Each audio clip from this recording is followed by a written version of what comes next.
Γεια σας, είμαι η Μαρία Δόσιου και θα δούμε μαζί πώς μπορούμε να φτιάξουμε μία φόρμα στην Google Form από το 0, όπως το παράδειγμα που είχαμε δει στο προηγούμενο βίντεο. Ας ξεκινήσουμε.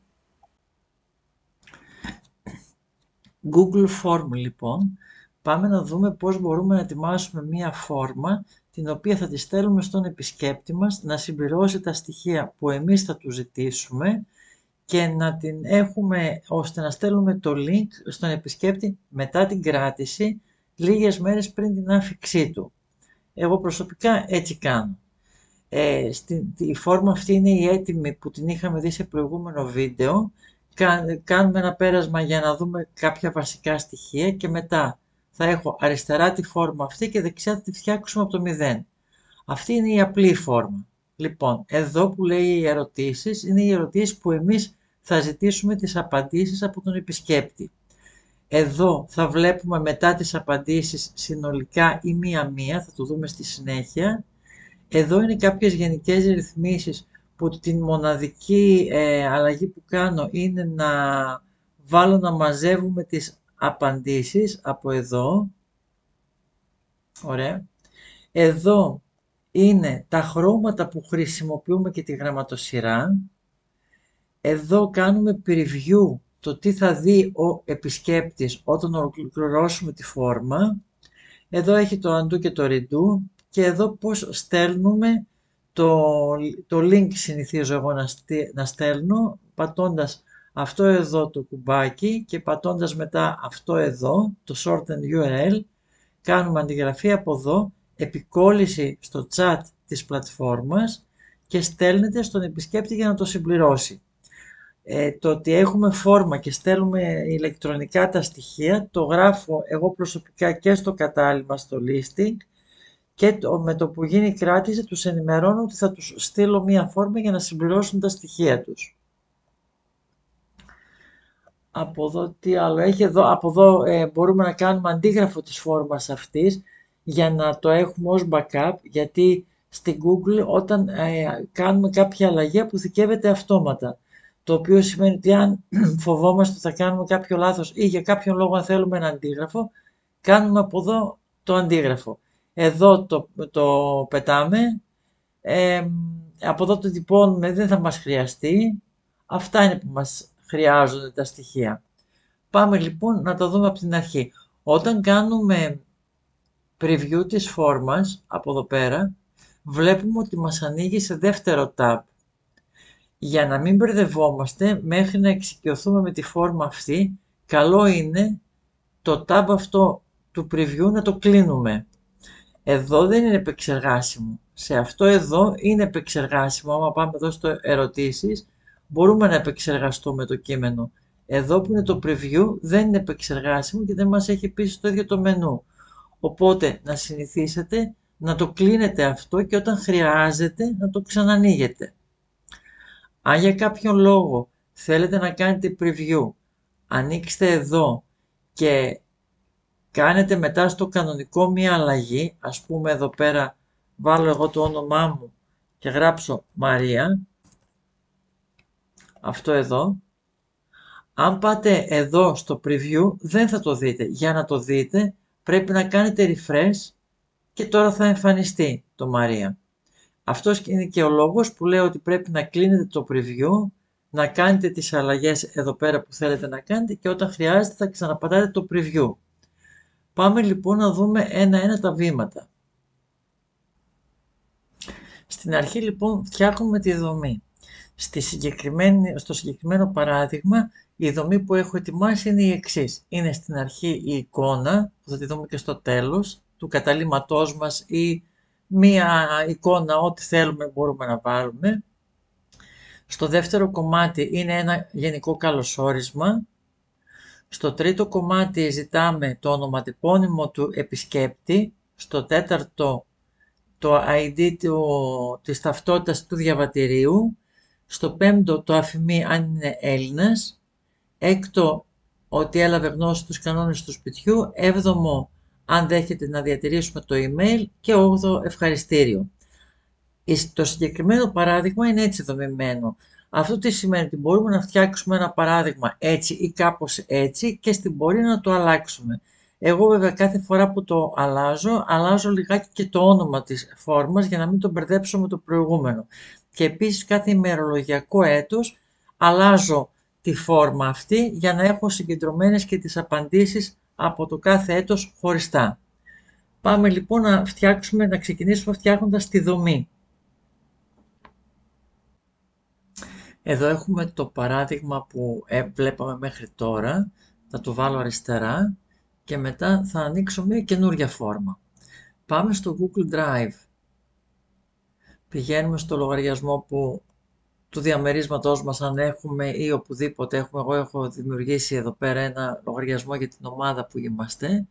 Πατάμε από εδώ πέρα New και επιλέγουμε Google Form και πηγαίνουμε από καινή φόρμα, από το 0.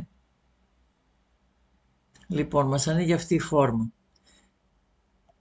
Ας πάμε να τη βάλω σε ένα δεύτερο παράθυρο. Είναι αυτή η φόρμα μας. Και εδώ είναι το πρότυπο που είχαμε. Το πρώτο πράγμα που θα κάνουμε είναι να βάλουμε ένα όνομα. Βάζοντας ένα όνομα, Home 1 ας πούμε, Home Maria ας πούμε, και πατώντας Enter, εδώ βλέπουμε ότι μας ονόμασε και το όνομα, τον τίτλο της φόρμας μας.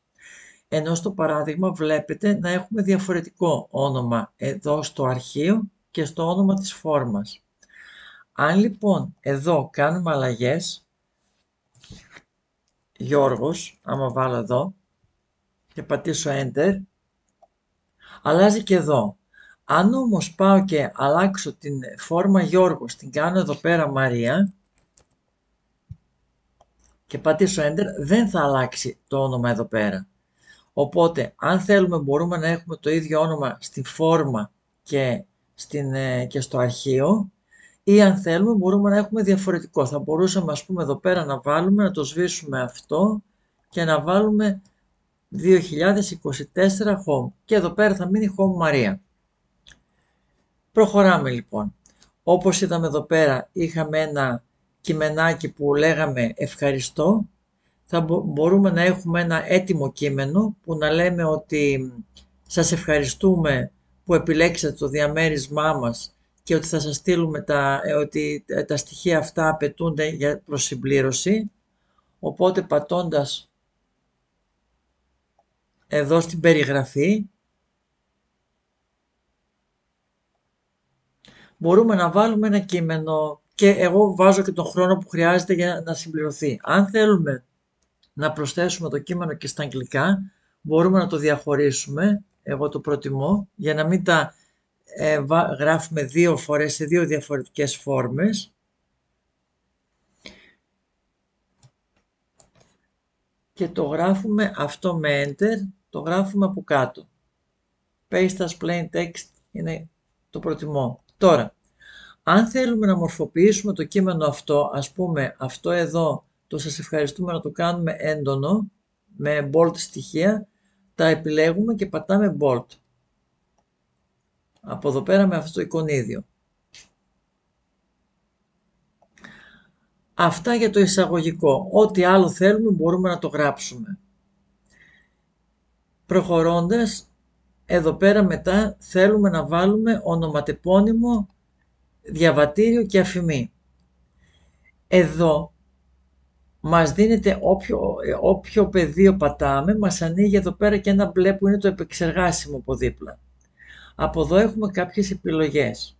Εδώ είναι η επιλογή του να προσθέσουμε ερώτηση, έτσι ονομάζεται αυτό εδώ το κομμάτι, το πεδίο. Εδώ μπορούμε να εισάγουμε ερώτηση από άλλο αρχείο. Εδώ να προσθέσουμε τίτλο ή περιγραφή, εδώ εικόνα, βίντεο και αλλαγή ενότητας. Εμείς προς το παρόν θα δουλέψουμε μόνο με το να προσθέτουμε ερωτήσεις.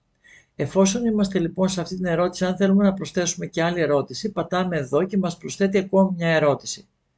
Πόσες ερωτήσεις θέλουμε να βάλουμε, μπορούμε να πατήσουμε τόσες φορές το πλήκτρο αυτό.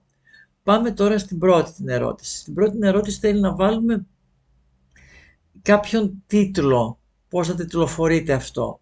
Οπότε εδώ βάζουμε ονοματεπώνυμο γράφουμε.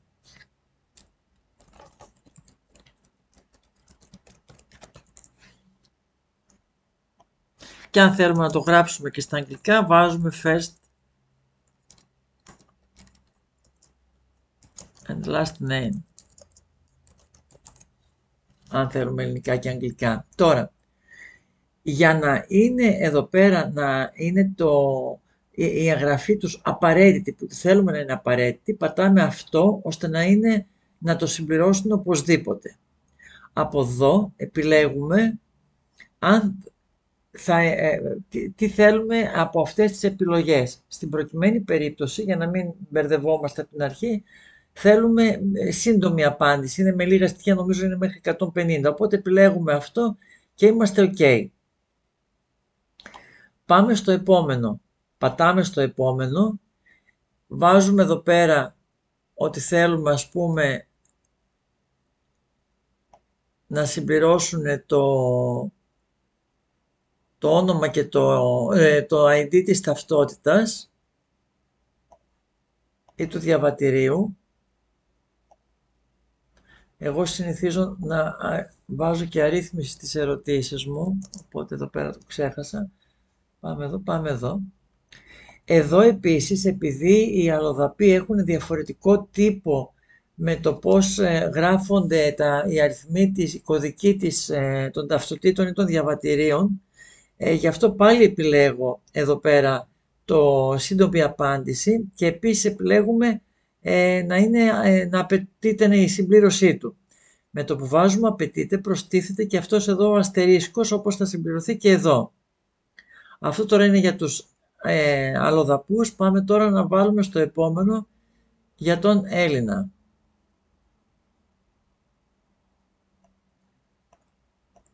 Αντιγράφουμε το κείμενο από εδώ.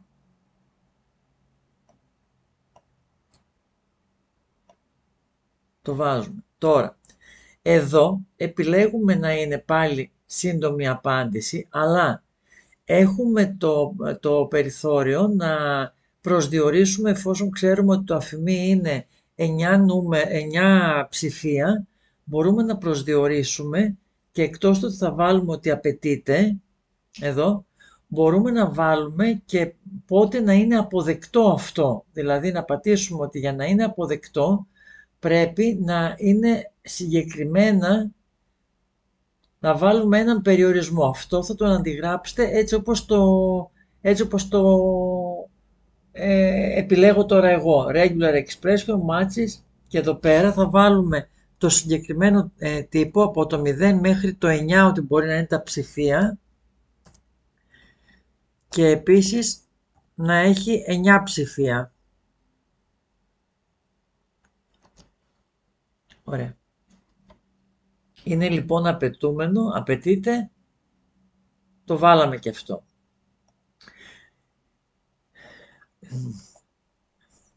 Οπότε εδώ πέρα θέλουμε συμπληρώνουμε αν θα είναι λάθος το νούμερο που θα βάλουν, αν θα έχει ας πούμε 8 ψηφία ή αν θα πάει να βάλει 10 ψηφία, δεν θα το δεχτεί. Οπότε απαιτείται η συμπλήρωση 9 ψηφίων για το αφημί. Αν γράψουν λάθος θα τους βγει αυτό το μήνυμα. Πάμε στην επόμενη. Αυτήν την βάζουμε 3. Ωραία. Πάμε στην επόμενη. Η επόμενη που θα είναι ότι θα αφορούν τους κανόνες του σπιτιού. Θα το γράψουμε, αν αναφέρεται και σε Έλληνες και σε αλλοδαπούς, θα το γράψουμε και στα ελληνικά και στα αγγλικά. Ωραία. Και τώρα, εδώ θα επιλέξουμε, όπως είναι και στο παράδειγμα, checkbox. Και θα αντιγράψουμε και το κείμενο από εδώ. Αν κάνουμε λάθος, λειτουργεί το πλήκτρο Ctrl Z για undo ή από εδώ πέρα για να κάνουμε undo από εδώ. Και από εδώ επικόλληση, έλαβα γνώση. Το βάζουμε και αυτό ώστε να σιγουρευτούμε ότι τους διάβασε ή ότι συμφωνεί με τους κανόνες του σπιτιού. Τώρα, εδώ, αν θέλουμε, προσθέτουμε και άλλη ερώτηση από εδώ ή αν θέλουμε, επιλέγουμε από εδώ το να μας κάνει αντιγραφή το συγκεκριμένο πεδίο. Αν πατήσουμε λοιπόν εδώ θα μας βγάλει ένα ακριβώς το ίδιο, το οποίο και πάλι μπορούμε να το επεξεργαστούμε.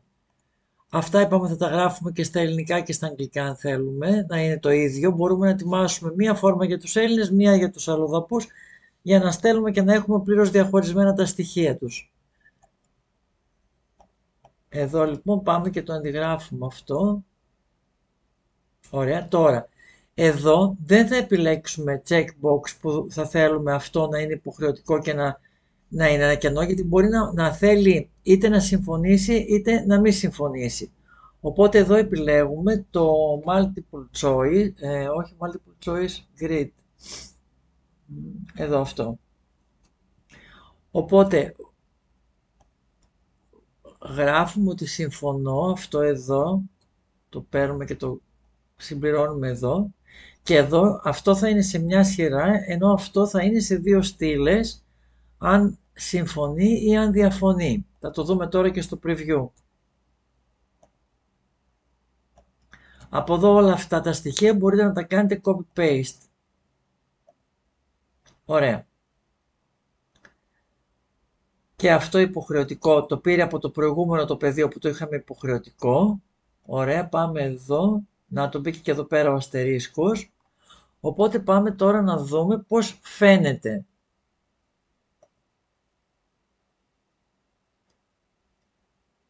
Λοιπόν, είναι εδώ πέρα τα εισαγωγικά. Εδώ θα συμπληρώσει ο επισκέπτης το email του. Εδώ θα βάλει το όνομά του. Αν είναι... το μπέρδεμα τώρα εδώ πέρα που θα γίνεται, ότι αν πάει να βάλει, επειδή έχουμε και αυτό υποχρεωτικό και αυτό υποχρεωτικό, εφόσον είναι κοινό για τους Έλληνες και για τους αλλοδαπούς, δεν θα δέχεται την υποβολή της φόρμας, επειδή δεν θα έχει συμπληρώσει ένα από τα δύο.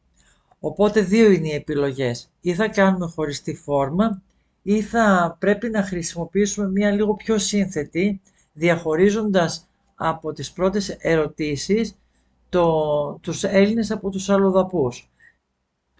Στην προκειμένη περίπτωση, και αν δεν έχετε ευχέρεια στη διαχείριση της φόρμας, προτείνω να βγάλουμε από εδώ το υποχρεωτικό, από εδώ και από εδώ, από εδώ και από εδώ, ώστε να μην δεσμεύει τον επισκέπτη και να μπορέσει να υποβάλει τη φόρμα. Ή θα επιλέξετε εσείς αν θα κάνετε διαφορετικές φόρμες. Μπορούμε σε επόμενο βίντεο να δούμε και άλλες εναλλακτικές για το πώς μπορείτε να το διαχειριστείτε και με ενότητες.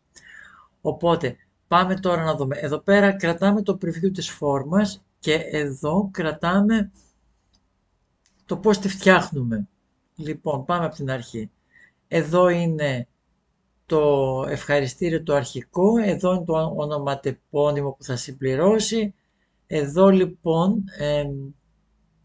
που είναι να βάλει που έχουμε το υποχρεωτικό για να συμπληρώσει τον αριθμό ταυτότητας ή διαβατηρίου, βγάζουμε αυτό από εδώ και κάνουμε, εδώ είμαστε, εδώ και κάνουμε refresh, οπότε το έβγαλε και από εδώ. Πάμε εδώ, το βγάζουμε και από εδώ, πάμε εδώ, κάνουμε refresh, το βγάλαμε και από εδώ. Έτσι λοιπόν, αφού αφαιρέθηκε το υποχρεωτικό πεδίο, θα μπορέσει να υποβληθεί η φόρμα. Αυτό που μας έχει μείνει είναι να δούμε πώς θα πάει να τη συμπληρώσει και μας έχει μείνει επίσης να βάλουμε μια εικόνα στην αρχή και στο τέλος. Ας δούμε πώς θα πάει να τη συμπληρώσει ο επισκέπτης. Εδώ λοιπόν θα βάλει ας πούμε το email του, θα συμπληρώσει εδώ το όνομά του, εδώ θα βάλει τον αριθμό υποτίθετης ταυτότητας ή εδώ άμα πάει να βάλει ένα νούμερο, εδώ δεν το δέχεται, πρέπει να μπει κανονικά το νούμερο, ούτε άμα βάλει άλλο νούμερο θα το δεχτεί. Πρέπει να βάλει τα 9 τα ψηφία, για να συμπληρώσω τώρα το δικό μου. Εδώ ότι συμφωνώ και πάμε και κάνουμε submit. Να δούμε τώρα, και εδώ πέρα επίσης άμα θέλει να κάνει ξανά υποβολή των ερωτήσεων. Να δούμε τώρα πώς φαίνονται τα αποτελέσματα.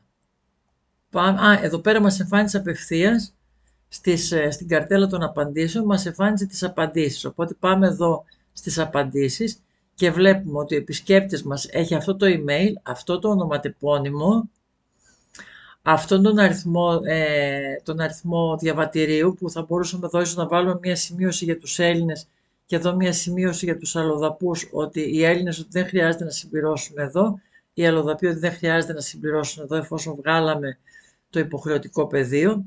Εδώ έχουμε την απάντηση ότι συμφώνησε με τους κανόνες του σπιτιού και εδώ ναι για τη διατήρηση των email.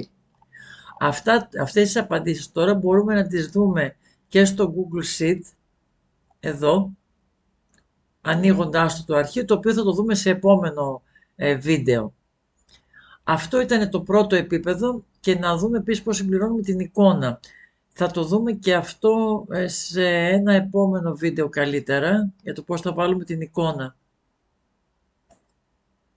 Οπότε, ανακεφαλαιώνοντας, λέμε το εξής, ότι εδώ πέρα πηγαίνουμε στο αρχείο μας, στις ερωτήσεις, συμπληρώνουμε τα πεδία αυτά, επιλέγουμε το στυλ που θέλουμε, για τα βασικά επιλέγουμε τη σύντομη απάντηση και σε αυτό και σε αυτό.